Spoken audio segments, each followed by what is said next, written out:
J'aime beaucoup la remarque de Daniel Dennett, qui est un philosophe dessus. Donc Daniel Dennett, qui est un ami de l'auteur, et qui a dit « Aujourd'hui, nous avons un livre dans lequel un type a mis toutes les erreurs que mes collègues faisaient dans un seul ouvrage.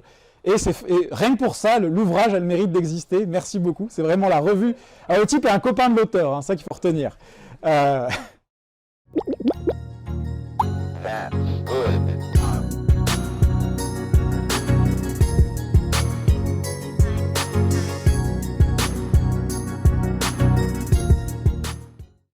Salut tout le monde. Alors aujourd'hui on va encore parler philo dans Pop Culture, et en fait on va faire un truc un peu similaire à l'épisode que j'avais publié en réponse à Vlanx, il y a quelques semaines, puisque ça fait plusieurs fois que je parle d'un autre livre de Sam Harris, Free Will, et que là-dessus il y a des compatibilistes, notamment Florian Kova qui est prof à l'université de Genève, qui me disent que le livre est pas hyper sérieux, voire que Harris est un peu un clown.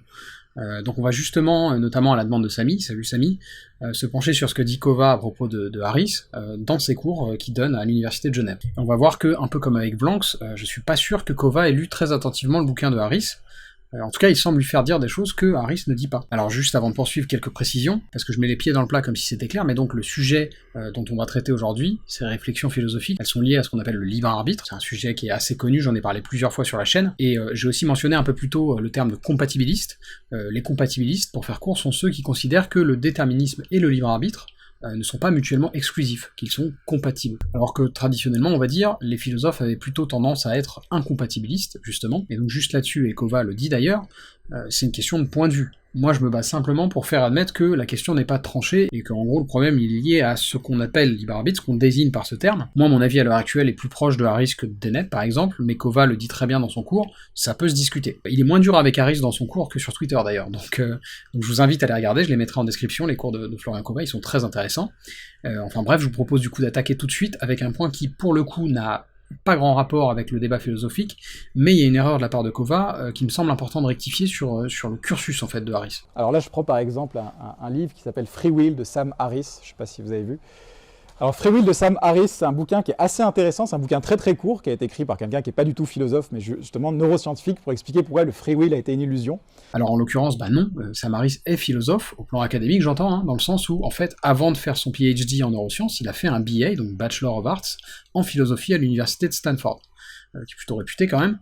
Donc si Harris est philosophe, enfin en tout cas il a un BA en philosophie, et d'ailleurs, quand il parle de pourquoi il a fait son doctorat en neurosciences, eh ben, il explique qu'en fait, ça a toujours été motivé par des questionnements d'ordre philosophique, notamment de philosophie de l'esprit. D'ailleurs, son sujet d'étude doctorale, si je ne m'abuse, portait sur les neurosciences de la croyance, et en particulier sur ce que ça implique au niveau neurologique de croire qu'une proposition est vraie ou non. Encore une fois, pour ceux que ça intéresse, je vous mettrai des liens là-dessus en description. Après, pour rester sur la question du cursus, au-delà de ça, il y aurait des questionnements à se poser sur ce qui fait qu'une personne est légitime à parler de philosophie ou pas. En filigrane, ce qu'on pourrait se demander, c'est qu'est-ce qui fait l'expertise? Et là-dessus, j'aurais tendance à être assez d'accord avec Kova, je pense qu'un diplôme, c'est une bonne indication, mais bon, ça veut pas non plus tout dire, on connaît des gens qui ont tel ou tel diplôme, et qui sont pourtant pas du tout pertinents dans leur prétendu domaine, donc le sésame académique ne fait pas tout.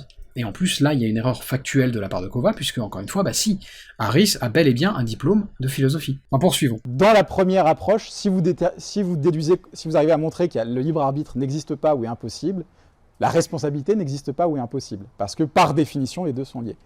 Dans la seconde approche du problème du libre arbitre, vous pouvez très bien défendre que le libre arbitre n'existe pas ou qu'il est impossible, mais que les gens sont quand même moralement responsables. Ou au contraire, mais ça c'est quand même beaucoup plus rare, qu'on a du libre arbitre, mais que les gens ne sont pas moralement responsables. Parce que ce sont deux questions qui ne sont pas directement liées. Par exemple, pour bien illustrer ça, dans la littérature sur le libre arbitre, vous trouvez une théorie qui s'appelle le semi-compatibilisme, qui est défendu par des gens comme John Martin Fisher ou Mark Ravizza, pas obligé de retenir les noms. Qu'est-ce que c'est le semi-compatibiliste? C'est juste des gars qui disent « Ah ouais, non mais nous, on pense que le libre arbitre, il n'existe pas, parce qu'il est incompatible, parce que le libre arbitre, c'est le pouvoir de faire autrement, et il est incompatible avec le déterminisme. Par contre, la responsabilité morale, c'est bon les gars, hein, pas de problème. Parce que la responsabilité morale ne requiert pas le pouvoir de faire autrement, ne requiert pas le pouvoir d'échapper au déterminisme. Il n'y a aucun rapport entre les deux. Donc ça s'appelle semi-compatibilisme, parce que leur thèse c'est le libre arbitre n'est pas compatible avec le déterminisme, mais la responsabilité est compatible avec le déterminisme. Alors bien sûr, si vous venez de la première approche, et que vous croisez ces gens-là, vous dites, en fait vous êtes compatibiliste, quoi. Parce que si vous, de votre point de vue, vous définissez le libre arbitre comme le type de contrôle qui est nécessaire pour la responsabilité morale, vous allez dire, bon, ben, eux, ils s'appellent semi-compatibilistes, mais du point de vue de ma définition, c'est juste des compatibilistes. C'est des gens qui pensent que le libre arbitre est compatible avec le déterminisme, c'est juste qu'ils ont une définition différente de la mienne du libre arbitre, vous voyez. Oui, ou alors une définition différente de la responsabilité morale.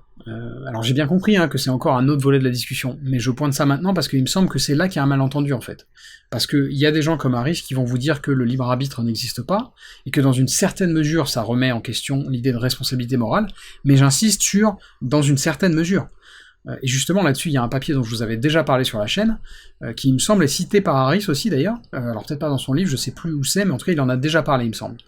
Et donc c'est un papier de 2 chercheurs en psycho de l'université de Princeton, Cohen et Green, qui s'appelle For the Law, Neuroscience Changes Nothing and Everything.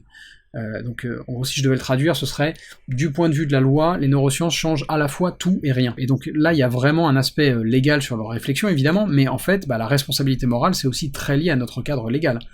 Et donc je vous redonne l'extrait que je vous avais lu il y a quelques mois de ce papier, parce qu'il me semble qu'il est tout à fait dans le ton pour le sujet qui nous intéresse, je cite. Nous avons vu que l'on donne en général 2 potentielles justifications au fait de considérer les individus comme légalement responsables de leurs actes. La justification rétributive pour laquelle l'objectif de la sanction vise à donner aux individus ce qu'ils méritent dépend de la notion douteuse de libre arbitre. Cependant, l'approche conséquentialiste, la seconde justification, ne requiert aucune croyance dans le libre arbitre. Du point de vue conséquentialiste, on peut considérer les individus comme responsables de leurs crimes simplement parce que cela a, dans l'ensemble, des effets bénéfiques au regard de la dissuasion, de la protection, etc. Et donc là, on voit qu'on peut considérer que même si on n'est pas compatibiliste, et qu'on considère que les 2 problèmes sont liés, on peut conserver une forme de responsabilité morale qui serait conséquentialiste. Et je dis ça parce que, avant son passage sur Harris, Kova, dans son cours, nous dit ceci. Et donc ça, c'est très important parce que on va voir que des fois, les gens, surtout les gens qui ne viennent pas de philosophie et qui décident de se plonger dans le problème du libre arbitre, ils passent un peu facilement de l'un à l'autre. C'est-à-dire, ils vont dire « Oh, regardez, la science montre que le libre arbitre défini de telle façon n'existe pas ou est impossible. » Du coup, c'est la catastrophe, personne n'est moralement responsable, tout n'est qu'illusion et désastre, etc. Mais en fait, on glisse, on est un peu d'une façon sur les 2 approches en même temps, en les mélangeant. Alors du coup, je sais pas s'il dit ça spécifiquement pour le bouquin de Harris, ou si c'est une remarque plus générale. En tout cas, Harris ne dit absolument pas que c'est la catastrophe, personne n'est moralement responsable, tout n'est qu'illusion et désastres, etc. Au contraire, il a une approche semblable au papier que je viens de vous citer, dans le sens où, en fait, Harris dit, l'impossibilité du libre arbitre, en tout cas au sens où lui il entend ce mot, cette impossibilité donc entraîne simplement un changement de paradigme en ce qui concerne la façon dont on perçoit l'éthique. Donc en ce sens, on continue par exemple à mettre les criminels en prison, pas parce qu'on considère qu'ils méritent de croupir dans une geôle, ou qu'ils sont absolument responsables de leurs actes, mais plutôt parce que il convient de protéger le reste de la société de leur influence néfaste. Là-dessus, Harris fait une analogie que je trouve très intéressante dans son livre, donc Free Will, que je vous ai traduite, je cite, « Considérer les êtres humains et leurs agissements comme fonction de phénomènes naturels ne doit aucunement nous pousser à remettre en cause l'intégralité de nos systèmes juridiques et pénaux. Si nous pouvions incarcérer les tremblements de terre et les ouragans pour leurs crimes, nous le ferions aussi. De même, nous essayons d'enrayer les risques pandémiques lorsqu'ils sont identifiés, et même occasionnellement la simple menace d'un animal sauvage, le tout sans imaginer que ceux-ci possèdent un libre arbitre. À l'évidence donc, nous pouvons répondre intelligemment aux dangers que représentent des personnes violentes, sans nous mentir sur les origines véritables de leurs tendances nocives. » Bon, je pense que ça illustre bien mon propos. Harris nous invite à réfléchir sur la distinction qu'on fait en termes de responsabilité morale entre des humains, des animaux sauvages et des catastrophes naturelles. Je trouve que c'est intéressant, et comme vous le voyez, ça n'empêche en rien de vouloir préserver la société de tous ces maux. Enfin, revenons-en au cours de Florian Kova et à la partie justement où il parle du livre de Harris. Et c'est un livre, moi j'aime beaucoup, je l'utilise beaucoup, parce que j'aime beaucoup la remarque de Daniel Dennett, qui est un philosophe dessus, donc Daniel Dennett qui est un ami de l'auteur, et qui a résumé en gros l'intérêt du bouquin comme ça, c'est ça fait des années que j'entends mes collègues de psychologie, neurosciences, dire que le problème du libre arbitre, c'est résolu par les sciences, etc. Mais c'est toujours été des sortes de bruits de couloir, ils l'ont jamais couché sur le papier, donc c'était difficile de réfuter, mais aujourd'hui nous avons un livre dans lequel un type a mis toutes les erreurs que mes collègues faisaient dans un seul ouvrage, et rien que pour ça, l'ouvrage a le mérite d'exister, merci beaucoup, c'est vraiment la revue. Alors le type est un copain de l'auteur, ça qu'il faut retenir. Et là, on rentre plus, il me semble, dans des petites guéguerres qui sont un peu sans intérêt à mon sens. C'est aussi ce que m'avait dit Kova sur Twitter quand j'avais cité Harris d'ailleurs, cette référence à Dennett là, sauf que moi j'étais déjà au courant en fait. Le truc c'est que, pour le coup, Dennett il me convainc pas tellement. Et donc là-dessus, plutôt que de lire leurs échanges écrits, que Kova cite là, je vous recommande plutôt d'écouter la discussion qu'ils ont eue à ce sujet un peu plus tard, parce que ça me paraît bien plus productif. Je vous mettrai ça en lien dans la description. C'est une conversation assez intéressante qui dure, je crois, plus d'une heure et demie. Par contre, c'est en anglais, et ils ont enregistré ça, je crois, dans un bar en marge d'une conférence. Donc l'audio est pas parfait, mais ça reste tout à fait audible et compréhensible, en tout cas si vous êtes anglophone. Et donc, in fine, moi j'ai pas grand-chose de plus à dire là-dessus, si ce n'est répéter ce que j'ai dit à plusieurs reprises. À l'heure actuelle, je suis pas convaincu par le compatibilisme. Parce que j'y vois une façon de redéfinir la notion de libre arbitre pour pouvoir la sauvegarder, et cette définition ne paraît pas légitime. Mais justement, là-dessus, je trouve que le cours de Florian Kova, il est très bien fait, parce que il montre bien qu'en réalité, il y a plusieurs façons de définir le libre arbitre. Il se trouve juste que dans le cas des nets, ce que lui, il semble appeler libre arbitre, ça me paraît assez ambigu, parce que souvent, il va simplement désigner une action qui serait volontaire, en utilisant ce terme. Sauf que la liberté d'une action volontaire, elle est toute relative, et c'est là tout le problème. Et si on prend en compte l'aspect causal, ou l'aspect aléatoire de la nature, on réalise bien que c'est pas parce que je fais ce dont j'ai envie que je suis libre. C'est un exemple que j'ai déjà donné, mais est-ce que l'héroïnomane exerce son libre arbitre quand il se fait son énième fixe? Je crois pas. Et bien sûr, il y a une différence importante entre une action volontaire et une action involontaire, mais est-ce que cette différence s'appelle libre arbitre? Je crois pas non plus. Et là-dessus, je voulais conclure cet épisode sur une citation de Spinoza qui n'était pas compatibiliste, et qui pourtant, contrairement à ce que certains, dont Dennett, semblent croire, n'avait pas de problème à préconiser le recours à un système juridique, dans le but justement de dissuader les actes de malveillance. Alors en l'occurrence c'est dans l'éthique, j'ai élagué un peu pour qu'il y ait moins de rappels à des propositions et des scolies antérieures, et du coup cet extrait est tiré de la 4e partie, proposition 37, scolie 2. Je cite. Afin donc que les hommes puissent vivre en paix et se secourir les uns les autres, il est nécessaire qu'ils cèdent quelque chose de leurs droits naturels, et s'engagent mutuellement, pour leur commune sécurité, à ne rien faire qui puisse tourner au détriment d'autrui.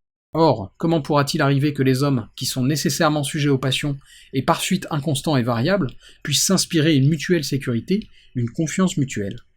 C'est ce qu'on a clairement montré par la proposition 7, partie 4, et la proposition 39, partie 3, qui porte qu'aucune passion ne peut être empêchée que par une passion contraire et plus forte, et que chacun s'abstient de faire du mal à autrui par crainte de recevoir un mal plus grand. La société pourra donc s'établir à cette condition qu'elle disposera du droit primitif de chacun de venger ses injures et de juger de ce qui est bien et de ce qui est mal, et qu'elle aura aussi le pouvoir de prescrire une manière commune de vivre et de faire des lois, en leur donnant pour sanction non pas la raison qui est incapable de contenir les appétits, mais la menace d'un châtiment. Spinoza.